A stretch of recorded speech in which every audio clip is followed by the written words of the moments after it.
નમસ્કાર ખેડૂત મિત્રો, હું કેતન વાઢેર ભારત કૃષિ કેરમાં આપનું હાર્દિક સ્વાગત કરું છું.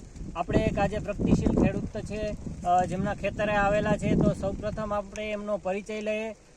તમારું નામ, ગામનું નામ તેમજ મોબાઈલ નંબર. પરમાર રવિભાઈ રતિલાલભાઈ, ગામ માણેકપુર, તાલુકો ધ્રોલ, જિલ્લો જામનગર. હવે રવિભાઈ, તમે જે કપાસનું વાવેતર કરેલું છે એમાં આપણે પાયામાં કયા ખાતરો વાપરેલા છે, અને તમે મને અગાઉ જણાવેલું હતું કે જે તમે જમીનના રિપોર્ટ કરાવેલા હતા, તો એ રિપોર્ટના આધારે એમાં શું ખામી હતી અને આપણે ભલામણ મુજબ શું ખાતર વાપરેલા છે એની થોડી માહિતી આપો. આપણે પાયામાં ડીએપી વાપર્યું, સલ્ફર ફાડા વાપર્યા, અને ઝીંક સલ્ફેટ, પછી પોટાશ અને કૃષિ ભારતનું અલ્ટ્રા બરાબર પાયામાં.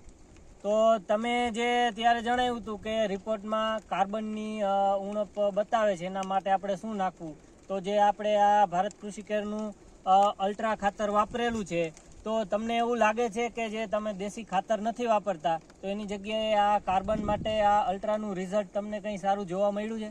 રિઝલ્ટ તો સારામાં સારું. આપણે 18 વીઘે 1 બેગ નાખી, એટલે ટોટલ આપણે 15 વીઘામાં 6 બેગ વાપરી, પણ સારું રિઝલ્ટ છે અલ્ટ્રાનું. તો અત્યારે કપાસ કેવડો થયો છે અને તમારે આમાં ફૂલ ફાલ કેવું દેખાય છે? કપાસ તો કમસે કમ 6 થી 7 ફૂટ, 7 ફૂટનો 6 ફૂટનો તો કમસે કમ એ જ. હા, નબળી જમીનમાં સારો કપાય. બરાબર. આનંદ પરિસ્થિતિ રહે તો 20-25 મણ વીઘે નીકળે. તો તમે ખેડૂત મિત્રોને શું કહેવા માંગો છો કે અલ્ટ્રા વાપરવું જોઈએ કે નહીં? દેશી ખાતર અલ્ટ્રા વાપરવું જોઈએ.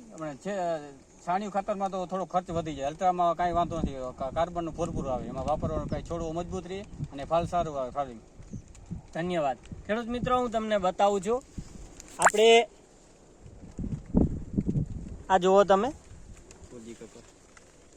કપાસ છે, ખૂબ જ સારામાં સારી રોનક છે કપાસમાં.